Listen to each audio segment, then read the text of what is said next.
Hello everyone, welcome back to Bhuvi Loka. ಎಲ್ಲರೂ ಹೇಗಿದ್ದೀರಾ? I hope ನೀವೆಲ್ಲರೂ ಚೆನ್ನಾಗಿದ್ದೀರಾ ಅಂತ ಭಾವಿಸ್ತಾ ಇವತ್ತಿನ ವ್ಲಾಗ್ನ ಸ್ಟಾರ್ಟ್ ಮಾಡ್ತಾ ಇದ್ದೀನಿ. ಇವತ್ತು ನಾವು ಮೈಸೂರು ಹತ್ರ ಇರುವ ವಿಂಟೇಜ್ ಕಾರ್ ಮ್ಯೂಸಿಯಂಗೆ ಬಂದಿದ್ದೀವಿ. ಧರ್ಮಸ್ಥಳದ ಧರ್ಮಾಧಿಕಾರಿಗಳು ಸ್ಥಾಪಿಸಿರುವ ಈ ವಿಂಟೇಜ್ ಕಾರ್ ಮ್ಯೂಸಿಯಂಗೆ ಪಯಣ ಅಂತ ಹೆಸರಿಡಲಾಗಿದೆ. ಇಲ್ಲಿ 70ಕ್ಕೂ ಹೆಚ್ಚು ಕ್ಲಾಸಿಕ್ ಕಾರ್ಗಳನ್ನ ನೀವು ನೋಡಬಹುದು. ಈ ಮ್ಯೂಸಿಯಂ ಬೆಂಗಳೂರು ಮೈಸೂರು ಹೆದ್ದಾರಿಯಲ್ಲಿ ಇದೆ. Number 117 third main road, Tilak Nagar, Mysuru. ಈ ಮ್ಯೂಸಿಯಂ ಮಂಡ್ಯ ಡಿಸ್ಟ್ರಿಕ್ಟ್ ಶ್ರೀರಂಗಪಟ್ಟಣ ತಾಲೂಕಿಂದ ಜಸ್ಟ್ 5 ಕಿಲೋಮೀಟರ್ಸ್ ಹತ್ತಿರದಲ್ಲಿ ಇದೆ. ಹಾಗೇನೆ ಇದು ನಿಮಗೆ ಮೈಸೂರು ಸಿಟಿಯಿಂದ ಜಸ್ಟ್ 10 ಕಿಲೋಮೀಟರ್ಸ್ ಹತ್ತಿರದಲ್ಲಿ ನಿಮಗೆ ಈ ಮ್ಯೂಸಿಯಂ ಸಿಗುತ್ತೆ. ಈ ಮ್ಯೂಸಿಯಂನ ಫ್ರಂಟ್ ಲುಕ್ ಅನ್ನ ಕಾರ್ ಟೈರ್ ಡಿಸೈನ್ ತರ ನಿರ್ಮಾಣ ಮಾಡಿದ್ದಾರೆ. ಈ ಮ್ಯೂಸಿಯಂ ನೋಡೋದಕ್ಕೆ ಟಿಕೆಟ್ ಪ್ರೈಸ್ ಪರ್ ಹೆಡ್ 50 ರುಪೀಸ್ನ ಪೇ ಮಾಡಬೇಕಾಗುತ್ತೆ. ಬಿಲೋ 12 ಇಯರ್ಸ್ ಮಕ್ಕಳಿಗೆ ಇಲ್ಲಿ ಕಂಪ್ಲೀಟ್ ಫ್ರೀ ಇರುತ್ತೆ. ಯಾವುದೇ ರೀತಿಯ ಟಿಕೆಟ್ ಪರ್ಚೇಸ್ ಮಾಡೋ ಅಗತ್ಯ ಇರೋದಿಲ್ಲ. ನಾವು 3 ಮೆಂಬರ್ಸ್ ಇದ್ದಿದ್ರಿಂದ ನಮಗೆ 150 ರುಪೀಸ್ ಚಾರ್ಜ್ ಆಯಿತು. ನನ್ನ ಮಗನಿಗೆ ಕಂಪ್ಲೀಟ್ ಫ್ರೀ ಎಂಟ್ರೆನ್ಸ್ ಸಿಕ್ತು. ಈ ಮ್ಯೂಸಿಯಂ ಧರ್ಮಸ್ಥಳದಲ್ಲಿರುವ ಪ್ರಸಿದ್ಧ ಮಂಜುಷಾ ಕಾರ್ ಮ್ಯೂಸಿಯಂನ ಒಂದು ಭಾಗವಾಗಿದೆ. ಧರ್ಮಸ್ಥಳದ ಧರ್ಮಾಧಿಕಾರಿ ಡಾಕ್ಟರ್ ವೀರೇಂದ್ರ ಹೆಗ್ಗಡೆ ಅವರು ಬಳಸಿರುವ ವಿಂಟೇಜ್ ಕಾರುಗಳನ್ನು ಸಹ ಈ ಮ್ಯೂಸಿಯಂನಲ್ಲಿ ಪ್ರದರ್ಶನಕ್ಕೆ ಇಡಲಾಗಿದೆ. ಈಗ ನೀವು ನೋಡ್ತಾ ಇರೋದು ಡಾಕ್ಟರ್ ವೀರೇಂದ್ರ ಹೆಗ್ಗಡೆ ಅವರು ಸ್ಟೂಡೆಂಟ್ ಆಗಿದ್ದಾಗ ಬಳಸ್ತಿದ್ದಂತಹ ಒಂದು ಬ್ಯೂಟಿಫುಲ್ ಕಾರ್. ಈ ಪಯಣ ಮ್ಯೂಸಿಯಂ ಬೆಳಗ್ಗೆ 9 ಗಂಟೆಯಿಂದ ರಾತ್ರಿ 8 ಗಂಟೆ ತನಕ ಓಪನ್ ಇರುತ್ತೆ. ಹಳೆಯ ಕಾಲದ ಚಕ್ರಗಳು ಹಾಗೇನೆ ಎತ್ತಿನ ಗಾಡಿಗಳು, ಹೀಗೆ ಟ್ರಾನ್ಸ್ಪೋರ್ಟೇಷನ್ ಹೇಗೆ ಸ್ಟಾರ್ಟ್ ಆಯಿತು ಅನ್ನೋದನ್ನ ನಮಗೆ ಇಲ್ಲಿ ಸ್ಟಾರ್ಟಿಂಗ್ ಇಂದನೇ ಕಂಪ್ಲೀಟ್ ಆಗಿ ತೋರಿಸಿದ್ದಾರೆ.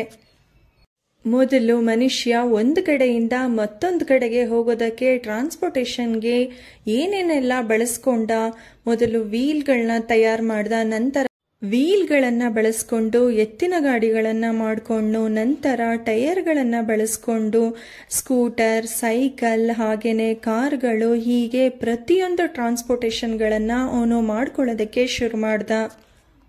ಹೀಗೆ ಈ ಟ್ರಾನ್ಸ್ಪೋರ್ಟೇಷನ್ನ ಮನುಷ್ಯ ಹೇಗೆ ಕಾಲದಿಂದ ಕಾಲಕ್ಕೆ ಬೆಳೆಸ್ತಾ ಬಂದ ಅನ್ನೋದನ್ನ ನಮಗೆ ಇಲ್ಲಿ ಕಂಪ್ಲೀಟ್ ಆಗಿ ಈ ಮ್ಯೂಸಿಯಂನಲ್ಲಿ ತೋರಿಸಿದ್ದಾರೆ.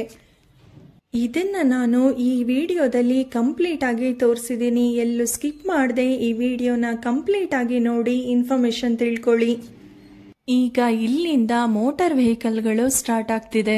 ಈಗ ನೀವು ನೋಡ್ತಾ ಇರೋದು 1925ರಲ್ಲಿ ಇಟಲಿಯಲ್ಲಿ ತಯಾರಿಸಿದಂತಹ Fiat 501 model. 2516 engine capacity, 51 horsepower, 4 speed manual transmission ಗಾಡಿ ಇದು. 1946ರಲ್ಲಿ USA Ford perfect E93A model ಇದು. 3768 ಎಂಜಿನ್ ಕೆಪಾಸಿಟಿ, 140 ಹಾರ್ಸ್ ಪವರ್ ಹಾಗೇನೆ 3 ಸ್ಪೀಡ್ ಮ್ಯಾನ್ಯುಯಲ್ ಟ್ರಾನ್ಸ್ಮಿಷನ್ ಗಾಡಿ ಇದು. ಈಗ ನೀವು ನೋಡ್ತಾ ಇರೋದು 1948ರಲ್ಲಿ ತಯಾರಾದ ಮಾರಿಸ್ 8 ಸೀರೀಸ್ ಈ model. 918 engine capacity, 29.6 horse power ಹಾಗೇನೆ 4 ಸ್ಪೀಡ್ ಮ್ಯಾನ್ಯುಯಲ್ ಟ್ರಾನ್ಸ್ಮಿಷನ್ ಗಾಡಿ ಇದು. 1947ರಲ್ಲಿ USA ತಯಾರಿಸಿದಂತಹ ಬ್ಯೂಕ್ ಸೀರೀಸ್ 50 ಸೂಪರ್ 8 ಮಾಡೆಲ್ ಇದು. 4064 engine capacity, 144 horse power, 3 speed sliding shift manual transmission ಗಾಡಿ ಇದು. ಈಗ ನೀವು ನೋಡ್ತಾ ಇರೋದು ಮೈಸೂರು ಮಹಾರಾಜರಾದ ಜಯಚಾಮರಾಜೇಂದ್ರ ಒಡೆಯರ್ ಅವರು ಬಳಸ್ತಿದ್ದಂತಹ ಕಾರ್. ಎಷ್ಟೊಂದು ದೊಡ್ಡದಾಗಿ ರಾಯಲ್ ಆಗಿದೆ ಅಲ್ವಾ ಈ ಕಾರ್. 1949ರಲ್ಲಿ ಇಂಗ್ಲೆಂಡ್ನಲ್ಲಿ ತಯಾರಾದ ಡೈಮ್ಲರ್ DE 36 ಮಾಡೆಲ್ ಇದು. 5460 engine capacity, 150 horse power, 137 per hour speed ಇದ್ದಂತಹ ಕಾರು ಇದು.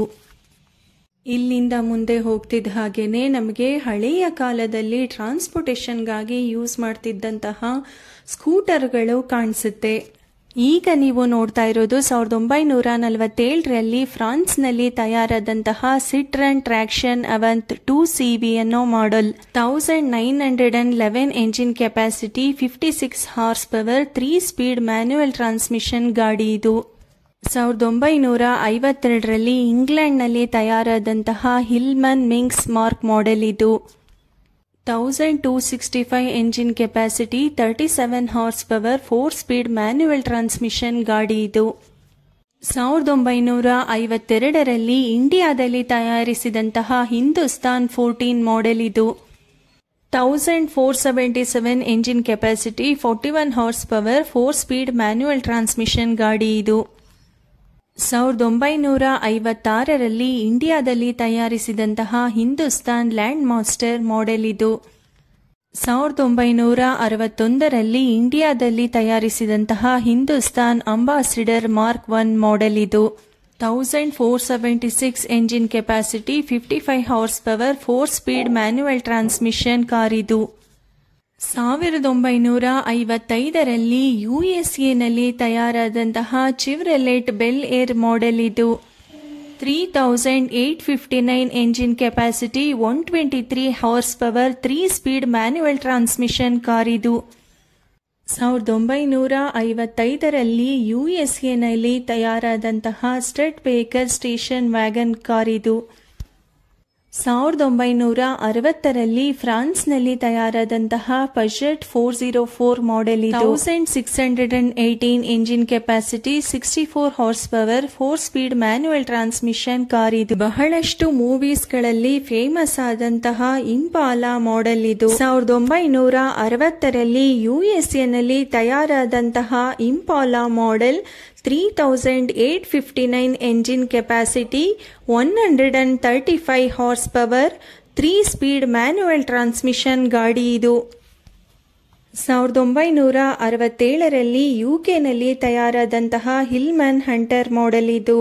1725 engine capacity, 74 horse power, 4 speed manual transmission car ಇದು. 1965ರಲ್ಲಿ ಜರ್ಮನ್ನಲ್ಲಿ ತಯಾರಾದಂತಹ ಒಪೆಲ್ ರೆಕಾರ್ಡ್ ಸೀರೀಸ್ ಬಿ ಮಾಡೆಲ್ ಇದು. 1492 engine capacity, 59 horse power, 3 speed manual transmission car ಇದು. ಈ ಕಾರ್ಗಳ ಸ್ಪೆಷಾಲಿಟಿಯನ್ನ ತಿಳಿಸ್ತಾ ಹೋದ್ರೆ ಇವತ್ತಿಗೆ ಇದು ಮುಗಿಯೋದೇ ಇಲ್ಲ. ಅಷ್ಟೊಂದು ಹಿನ್ನೆಲೆಯುಳ್ಳ ಸುಂದರವಾದ ಕಾರ್ಗಳನ್ನ ನಮಗೆ ಇಲ್ಲಿ ಪರಿಚಯ ಮಾಡಿದರೆ, ಇಲ್ಲಿನ ಪ್ರತಿಯೊಂದು ಟ್ರಾನ್ಸ್ಪೋರ್ಟೇಷನ್ ನ ಡೀಟೇಲ್ಸ್ ನಾನು ನಿಮಗೆ ಸ್ಕ್ರೀನ್ ಮೇಲೆ ತೋರಿಸ್ತಾ ಹೋಗ್ತೀನಿ. ವಿಡಿಯೋನ ಎಲ್ಲೂ ಸ್ಕಿಪ್ ಮಾಡದೆ ಕಂಪ್ಲೀಟ್ ಆಗಿ ನೋಡಿ, ಇಲ್ಲಿನ ಇನ್ಫಾರ್ಮೇಶನ್ ನ ತಿಳ್ಕೊಳ್ಳಿ. ಅಷ್ಟೇ ಅಲ್ಲದೆ ಈ ಮ್ಯೂಸಿಯಂನಲ್ಲಿ ಹಳೆಯ ಕಾಲದ ವಸ್ತುಗಳನ್ನ ಕೂಡ ನಮಗೆ ಪರಿಚಯ ಮಾಡಿದ್ದಾರೆ. ಇದೆಲ್ಲದರ ಕಂಪ್ಲೀಟ್ ಡೀಟೇಲ್ಸ್ ಅನ್ನ ನಾನು ನಿಮಗೆ ಈ ವಿಡಿಯೋದಲ್ಲಿ ಕೊಟ್ಟಿದ್ದೀನಿ. ವಿಡಿಯೋನ ಕಂಪ್ಲೀಟ್ ಆಗಿ ನೋಡಿ, ಎಂಜಾಯ್ ಮಾಡಿ. ನೀವು ಕೂಡ ಮಿಸ್ ಮಾಡದೆ ಈ ಮ್ಯೂಸಿಯಂಗೆ ವಿಸಿಟ್ ಮಾಡಿ. ಈ ವಿಡಿಯೋ ನಿಮಗೆ ಹೇಗೆ ಅನ್ನಿಸ್ತು ಅನ್ನೋದನ್ನ ನಮಗೆ ಕಮೆಂಟ್ ಮಾಡಿ ತಿಳಿಸಿ. ಹಾಗೇನೆ ಯಾರೆಲ್ಲ ನಮ್ಮ ಚಾನೆಲ್ನ ಹೊಸದಾಗಿ ನೋಡ್ತಾ ಇದ್ದೀರೋ ಅವರು ಸಬ್ಸ್ಕ್ರೈಬ್ ಮಾಡ್ಕೊಂಡು ನೋಡಿ. ಇದರಿಂದ ನಾವು ಹಾಕೋ ಪ್ರತಿಯೊಂದು ವಿಡಿಯೋಸ್ಗಳ ನೋಟಿಫಿಕೇಶನ್ ನಿಮಗೆ ರೀಚ್ ಆಗುತ್ತೆ. ಚಾನೆಲ್ಗೆ ಸಬ್ಸ್ಕ್ರೈಬ್ ಆಗೋದಕ್ಕೆ ನಿಮಗೆ ಯಾವುದೇ ರೀತಿಯ ಫೀಸ್ ಇರೋದಿಲ್ಲ. ಇದು ಕಂಪ್ಲೀಟ್ಲಿ ಫ್ರೀ ಆಗಿರುತ್ತೆ. ನಾನು ಹಾಕೋ ಪ್ರತಿಯೊಂದು ವಿಡಿಯೋಸ್ಗಳು ಕೂಡ ನಿಮಗೆ ರೀಚ್ ಆಗಬೇಕಂದ್ರೆ ನೀವು ನಮ್ಮ ಚಾನೆಲ್ನ ಸಬ್ಸ್ಕ್ರೈಬ್ ಮಾಡ್ಕೊಳ್ಳೇಬೇಕು.